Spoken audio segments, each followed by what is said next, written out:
ওমানের ভিসা নিয়ে সাম্প্রতিক যে সংবাদগুলো আপনারা শুনছেন সে বিষয়ে সঠিক তথ্য নিচে দেওয়া হলো।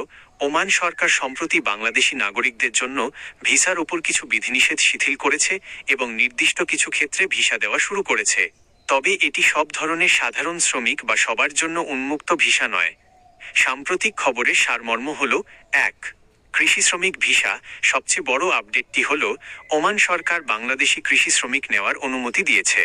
ওমানের কৃষি অ্যাসোসিয়েশন OA এর আল ধাহিরাহ শাখার অধীনে নিবন্ধিত খামার মালিকরা বাংলাদেশি কৃষি শ্রমিক নিয়োগের জন্য ভিসার আবেদন করতে পারবেন।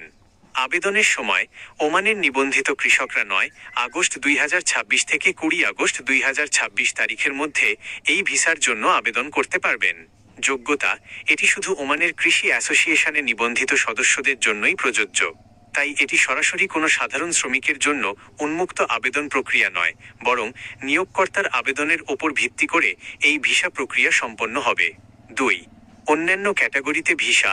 ৫ আগস্ট ২০২৬ তারিখে ওমান দূতাবাস থেকে দেওয়া বিবৃতি অনুযায়ী তারা নির্দিষ্ট কিছু ক্যাটাগরির জন্য ভিসার বিধিনিষেধ শিথিল করেছে।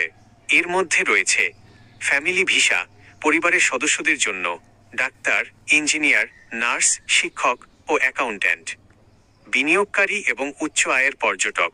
জিসিসি দেশগুলোতে বসবাসরত বাংলাদেশি নাগরিকদের জন্য ভিজিট ভিসা। সতর্কতা: বর্তমানে ওমানের শ্রমবাজার সবার জন্য উন্মুক্ত হয়নি।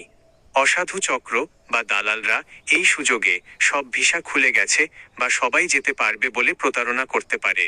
কোনো ধরনের লেনদেন বা প্রসেসিংয়ের আগে অবশ্যই সরকারি ঘোষণা বা ওমানের রয়্যাল ওমান পুলিশের ভেরিফাইড ওয়েবসাইট তথ্য যাচাই করে নেবেন।